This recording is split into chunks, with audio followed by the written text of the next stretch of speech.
Y con acento andaluz analizamos la actualidad hoy en compañía de Ana Pérez Luna, de Elena Manzano, de Raúl Limón y de José Luis Losa. Y fijamos la atención en la línea, en la población más castigada del campo de Gibraltar por el narcotráfico. Ahí ha ido el ministro de Interior esta mañana para hacer un balance de las incautaciones y las operaciones de la Guardia Civil, de la Policía Nacional, de Vigilancia Aduanera contra el narcotráfico. Y han negado fundamentalmente la advertencia el pasado viernes de la Asociación Unificada de la Guardia Civil. No se está creando un cártel de la droga, el primero en España, en el campo de Gibraltar. Todo lo contrario, porque dice que los narcos están huyendo ante la presión policial a la provincia de Huelva. Yo quiero preguntar si os tranquiliza que diga el ministro que no hay cárteles de la droga que se estén creando en el campo de Gibraltar porque están huyendo a otra provincia, y por otra parte, si os tranquiliza que el Ministerio de Interior y la Asociación Unificada de la Guardia Civil, que es un colectivo muy importante de la Benemérita, que supuestamente tienen que manejar la misma información,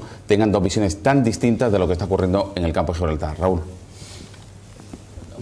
Yo entiendo que las visiones sean distintas, primero porque los intereses son distintos. Uno está defendiendo la acción de gobierno y el otro está intentando poner el acento en la necesidad de más medios. Yo siempre me he creído a los expertos cuando te dicen que cuanto más droga se incauta, más droga está entrando. Es decir, que lo que se incauta es un porcentaje solo de la droga que entra. Con lo cual el aumento de incautaciones no en ningún momento es una buena noticia. Y con respecto al balance que hace Zoido en estos fines de semana hawaianos que él se inventa para poder estar más tiempo por aquí, y que siempre organiza alguna entrega de medallas por aquí por el sur para poder pasar más tiempo, yo tengo una duda sustancial desde hace mucho tiempo con respecto a las zonas donde entra la droga. Yo creo que no es un problema de droga. Yo creo que es un problema socioeconómico gravísimo y que no va a tener solución poniendo más policía. Más policía puede que nos tranquilice o puede que nos sirva de algo, pero no es la solución. La solución es que la gente joven de la línea tenga un futuro digno y creíble, que sea posible vivir en la línea. Mientras eso no se solucione, la droga va a seguir entrando por la línea, por Huelva, por Portugal, por Murcia, por lo que sea. Parece que se está desplazando ya la entrada de droga en vez de por Cádiz, por Huelva, y yo coincido completamente con Raúl en esas dos cosas. Una, en que no es ninguna buena noticia que se esté incautando tanta droga, que las operaciones se presentan como si fueran récord. Cada vez hay un mayor récord de una incautación de cocaína mayor, que por supuesto es muy bueno que se frustre la entrada de la droga, pero eso significa que hay un movimiento detrás bastante preocupante, entre otras cosas porque también se está demostrando en Cádiz en los últimos meses que eso está generando un problema de inseguridad muy grave, que eso está provocando enfrentamientos entre bandas, enfrentamientos con la policía, ha habido disparos, ha habido persecuciones. Yo creo que sí, que el problema es bastante gordo y que no es solo un problema policial, ni muchísimo menos. Se refleja en un 40% de paro en esa zona.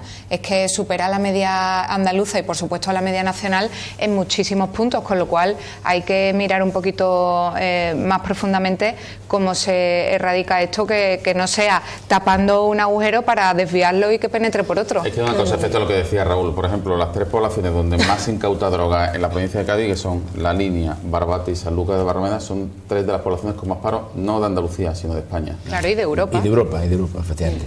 Y coincido con lo que decía Raúl. Hace un mes tuvimos, cuando hubo una emergencia, urgencia social por la alarma creada por los informativos, dando ese tipo de noticias, hubo una reunión de altura, supuestamente, entre el ministro Zoido y la presidenta de la Junta de Andalucía, en la que ambos se comprometían a dar un mensaje conjunto de unidad y de lucha contra eso, lógico. Zoido anunciaba más efectivos para luchar y evitar situaciones como las que hayamos visto de impunidad absoluta, ¿no? de los narcotraficantes, o incluso asaltando un hospital para liberar a un narcotraficante. Y la presidenta de la Junta también decía que estudiaría medidas para evitar lo que comentábamos antes, ¿no? que la situación de pobreza extrema que están viviendo estas provincias lleve a la gente a esa permisividad, por no decir a meterse directamente en el mundo del narcotráfico. Zoido está intentando cumplir, según la policía o las asociaciones de policía o de Guardia Civil, no suficientemente, y también creo que la Junta de Andalucía debe empezar ya, a aplicar medidas cuanto antes, porque hace falta un plan de choque social en la zona. Hombre, yo creo que al margen de las medidas que se estén tomando, que efectivamente se están tomando más, y de las últimas protestas y dificultades, pues lógicamente se están poniendo esfuerzos en en este foco, ¿no? Pero yo creo que también tenemos que ser conscientes de las dificultades que hay y que es un negocio que mueve un dinero ingente. Se genera una economía sumergida brutal en la zona y yo el otro día tuve la oportunidad de hablar con una persona que tenía bastante información y bueno, me hablaba de que hay personas que ganan 3.000 euros diarios y son un eslabón de la cadena, es decir, el que transporta, el que avisa o el que... O sea, eso es muy difícil de combatir y esa realidad hay que tenerla presente, más allá de que se pongan recursos, ¿no? El daño de la narcoeconomía en la zona es terrible. Vamos. Claro, también, que no digo yo que sea una parte muy elevada, ni muchísimo menos, pero también hay que analizar hasta qué punto dentro, por ejemplo, de la Guardia Civil pudiera haber algún tipo de pequeña implicación. Uno de los detenidos el otro día fue un agente de la Guardia Civil y eso pues permite que sea todavía más difícil detectarle, y están teniendo unos medios efectivamente muy sofisticados, narcolanchas con varios motores, teléfonos encriptados. Lógicamente, para poder combatir eso hace falta mucho dinero que no hay.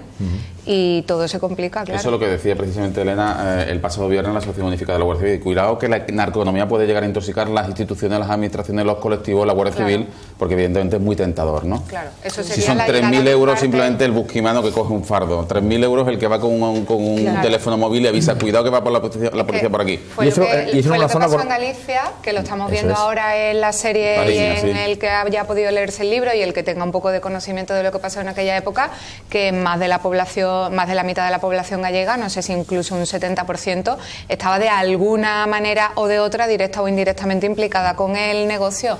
Entonces, claro, frente a eso, ¿tú cómo luchas? Hace mucho tiempo, haciendo un reportaje sobre estos asuntos, me decía un guardia civil de aduana, me decía, yo gano 1.800 euros al mes, y viene alguien y me dice que me da 500, no por hacer nada, sino por no hacer nada, es decir, por mirar para otro lado. Claro. Y eso, contra eso, ¿cómo se pelea? ¿No? Es decir, que es verdad, hay un riesgo evidente, por eso reclamo yo un plan de choque real socioeconómico donde se creen unas alternativas dignas para que la población no tenga que recurrir a eso.